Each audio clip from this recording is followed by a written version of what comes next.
Hello everyone, আসসালামু আলাইকুম। আজকে আমি আপনাদের সাথে গরুর ছাঁচা মাংসের ভুনা রেসিপি শেয়ার করব। এটা এমন একটা রেসিপি যেটা এক এক জায়গায় এক এক অঞ্চলে এক একভাবে রান্না করে থাকে। তো আজকে আমি আপনাদের সাথে একদম ভিন্নভাবে গরুর ছাঁচা মাংস ভুনা রান্না করে দেখাবো। তো চলুন কথা না বাড়িয়ে রেসিপিটি শুরু করা যাক। এখানে আমি গরুর হাড্ডি ছাড়া মাংস অর্থাৎ একেবারে পিওর মাংস নিয়েছি 1.5 কেজি পরিমাণ। তো মাংসগুলোকে খুব ভালোভাবে ধুয়ে নিয়েছি। আর এখন এর মধ্যে দিয়ে দিচ্ছি 2 চা চামচ পরিমাণ হলুদের গুঁড়া, মরিচের গুঁড়া দিচ্ছি 1 চা চামচ, তবে আপনারা ঝাল বেশি খেতে চাইলে এখানে 2 চা চামচ বাড়িয়ে দিতে পারেন।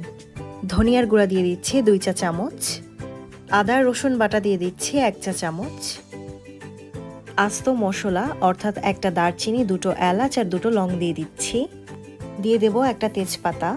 এবার পানি দিয়ে দিচ্ছি প্রায় 1 লিটারের কাছাকাছি। আর মাংস এরকম ভাসা ভাসা থাকবে, ঠিক এতটুকু পরিমাণে পানি দিয়ে দিতে হবে। এবার মশলা আর সব পানিগুলোকে একসাথে মিক্স করে নিচ্ছি। এবার হাঁড়িটাকে চুলায় বসিয়ে দিলাম। চুলার হিট মিডিয়ামে দিয়ে একটা ঢাকনার সাহায্যে ঢেকে দিচ্ছি। পানি হালকা বলক আসলে তার মধ্যে দিয়ে দিচ্ছি 2 চা চামচ লবণ আর 2 চা চামচ চিনি। পুনরায় ভালোভাবে সেদ্ধ হওয়ার জন্য ঢেকে দিতে হবে। এবার রান্নার জন্য একটা বাটিতে আমি সব মশলা উঠিয়ে নেব। প্রথমেই দিয়ে দিচ্ছি 1.5 চা চামচ পরিমাণ হলুদ, 1/2 চা চামচ পরিমাণ মরিচের গুঁড়া, 2 চা চামচ পরিমাণ ধনিয়ার গুঁড়া, জিরার গুঁড়া দিয়ে দিচ্ছি 2 চা চামচ, 2 চা চামচ কারি পাউডার, বাজারে কারি পাউডার নামে যে মশলা পাওয়া যায় সেটা ব্যবহার করেছি, 2 চা চামচ মাংসের মশলা, এখানে বাজারে যে মাংসের মশলা কিনতে পাওয়া যায় সেটা ব্যবহার করেছি, এলাচ আর দারচিনির গুঁড়া দিয়ে দিচ্ছি 2 চা চামচ, 1 চা চামচ লবণ, আদা রসুন বাটা দিয়ে দিচ্ছি 1 টেবিল চামচ, আর দিয়ে দিচ্ছি 1 টেবিল চামচ পরিমাণ পানি। এবার এই মশলাগুলোকে একটু মিক্স করে নিব।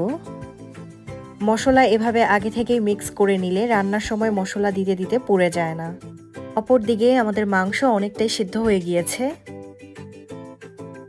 কিছুক্ষণ পরপর ঢাকনা উঠিয়ে এভাবে নিচে একটু নেড়ে দিতে হয় যাতে নিচে পুড়ে না যায়। মাংসের পানিটা পুরোপুরি শুকিয়ে ফেলতে হবে, আর সেই অনুযায়ী মাংসটাকে সিদ্ধ করে ফেলতে হবে। তো এই যে সিদ্ধ করতে করতে মাংসের নিচে যে পানিটা ছিল সেটা একেবারে শুকিয়ে গেছে। এবার এই মাংসগুলোকে হালকা ছেঁচে আমি ছুরি আর চপিং বোর্ডের সাহায্যে কেটে নিয়েছি। আপনারা চাইলে সম্পূর্ণ মাংসটাকে পাটাপুতার সাহায্যে ছেঁচে নিতে পারেন, অথবা আমার মতো হাতেও ছিঁড়ে নিতে পারেন। তো আমি প্রথমে এরকম একটা হামানদিস্তার সাহায্যে এটাকে ছেঁচে নিয়েছি, তারপর হাতে বাকিটাকে ছাড়িয়ে নিয়েছি। এখানে আমি প্রায় আধা কেজি পরিমাণ পেঁয়াজ কেটে নিয়েছি। এখন যে হাঁড়িতে মাংস ভুনা করব সেখানে 1/2 কাপ পরিমাণ তেল দিয়ে দিচ্ছি। এখন প্রথমে সবগুলো পেঁয়াজ একসাথে না দিয়ে অল্প কিছু পরিমাণ ভেজে নেব। এখন একটা এলাচ, একটা দারচিনি আর অর্ধেক তেজপাতায় পেঁয়াজের সাথে দিয়ে দিচ্ছি। তারপর বাকি পেঁয়াজগুলো দিয়ে দেব। এবার বাটিতে উঠিয়ে রাখা মশলাগুলো আমরা এখানে দিয়ে দেব।